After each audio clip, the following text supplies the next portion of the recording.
అందరికీ నమస్కారం అండి. ఈరోజు నేను చేయబోతున్న వీడియో ఏంటంటే 'చాణక్య నీతి సూత్రాలు' అనే పుస్తకంలో నుంచి చేయబోతున్నాను. అదేంటంటే అందులో ఒక ఆహ్, వాక్యం ఇవ్వబడింది. అదే సెంటెన్స్ అంటాం కదా! అందులో ఒక నీతి సూత్రాల్లో ఒకటి ఇవ్వబడింది. అదేంటంటే పుణ్యఫలం ఎంత ఉన్నా కానీ స్వర్గంలో స్థానం శాశ్వతం కాదు.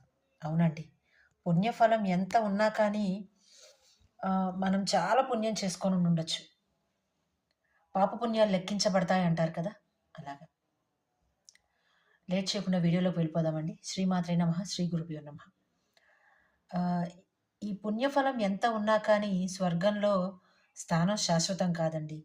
ఎలాగంటే మనం ఎంత పుణ్యం చేసుకున్నా గానీ ఇంతో అంతో పాపం ఈ జన్మది కావచ్చు, పోయిన జన్మ కర్మ కావచ్చు, ఏదైనా కానీ ఆహ్, ఎంత పుణ్యఫలం ఉంటుందో పాపఫలం కూడా ఇంతో అంతో ఉంటుంది కాబట్టి పుణ్యఫలం అయిపోగానే నరకంలోకి వెళ్ళిపోవలసి ఉంటుంది కదా!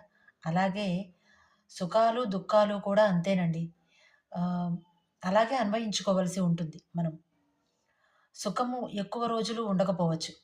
ధనమొచ్చినా, లేకపోతే మనం సంతోషంగా ఉన్నా, అవి ఎక్కువ కాలం ఉండకపోవచ్చు. ఇంతో అంతో చిన్న చితకా గొడవలని, లేదంటే ఆహ్, సమస్యలని, లేదంటే ఆహ్, డబ్బు లేని కారణంగా వచ్చే చిన్న చిన్న ఇబ్బందులని, ఏవో ఒకటి వస్తూనే ఉంటాయి. అలాగని దుఃఖం ఒక్కటే ఉండదు. అలాగని సుఖం ఒక్కటే ఉండదండి. ఇవి, అవి వచ్చి పోతూనే ఉంటాయి.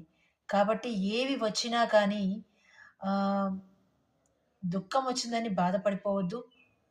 సంతోషంగా అంటే సుఖం వచ్చిందని ఉబ్బి తబ్బిబ్బైపోనూ వద్దు. రెండిటిని బ్యాలెన్స్ చేసుకుంటూ ఎవరైతే ఉండగలుగుతారో వాళ్ళు భగవంతుడికి ఇష్టపూర్వకమైన వాళ్ళవుతారని ఆహ్, భగవద్గీతలో చెప్పబడింది కదండీ! కష్టం వచ్చినా ఎవరైతే అంటే కష్టం వచ్చిందని కూర్చొని ఏడవలసిన అవసరము లేదు. సంతోషం వచ్చిందని నలుగురు ముందు కూర్చొని డాబుసరి దర్పానికి పోవలసిన అవసరము లేదు. కష్టం వచ్చినా, సుఖం వచ్చినా 2 సమానంగా తీసుకునే అలవాటు చేసుకోగలిగినట్లయితే, అది చిన్నతనం నుంచే అలవాటు అవ్వగలిగినట్లయితే గనక, పెద్ద వయసొచ్చేసరికి 2 సమమైన స్థితికి తీసుకోగలిగిన ఒక గుణం వచ్చేస్తుందండి. అప్పుడు ఏదైనా సమంగా తీసుకోగలిగిన స్థితిలో ఉంటాము. జీవితాన్ని బ్యాలెన్స్‌డ్‌గా జీవించగలడానికి ఆహ్, అలవాటవుతుందనమాట. ఇది చిన్నతనం నుంచి పిల్లలకు అలవాటైతే బావుంటుందండి. అది పెద్దవాళ్ళు ప్రాక్టీస్ మీద చేయిస్తే బావుంటుంది. కానీ ఇప్పుడున్న ఈ రోజుల్లో అలా చేయడం జరగట్లేదండి. ఎంత పెద్ద పెద్ద వాళ్ళకి కూడా అలా చేయడం జరగట్లేదు. ఎందుకంటే ఆ స్ట్రెస్, వర్క్ మూలాన